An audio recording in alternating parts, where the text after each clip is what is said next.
এই মানুষকে আমি আল্লাহ বড় আদর করে বানাইছি, এই মানুষকে আমি আল্লাহ বড় আদর করে বানাইছি। আসমান আল্লাহ বানাইছেন কুন ফায়াকুন বইলা, জমিন আল্লাহ বানাইছেন কুন ফায়াকুন বইলা, ফেরেশতা আল্লাহ বানাইছেন কুন ফায়াকুন বইলা। কিন্তু আমারে আপনারে আল্লাহ পাক কুন ফায়াকুন বইলা বানায় নাই। আমারে আপনারে যখন আল্লাহ বানাইছে, আল্লাহ বলে খালাকতু বিয়াদাইয়া, আমি আল্লাহ আমার নিজের হাত দিয়া বান্দা বান্দিরে বানাইছি। কারণ এই চেহারার মধ্যে এত দামি কপাল, এই কপাল দিয়া বান্দা আমার কুদরতি কদমে সেজদা দিবে।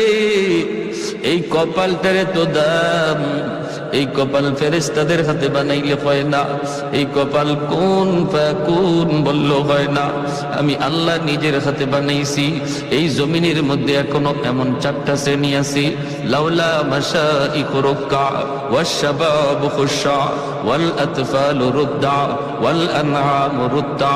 আল্লাহ বলে এখনো জমিনের ভিতরে এমন আমার কিছু বান্দা বান্দি আছে, চুল দাড়ি তার সাদা হয়ে গেছে, কোমরে তার ব্যথা, হাঁটুতে তার ব্যথা, আমি আল্লাহর কদমে সেজদা দিতে তার কষ্ট হয়, এরপর কষ্ট করে করে আমি আল্লাহকে সেজদা দেয়।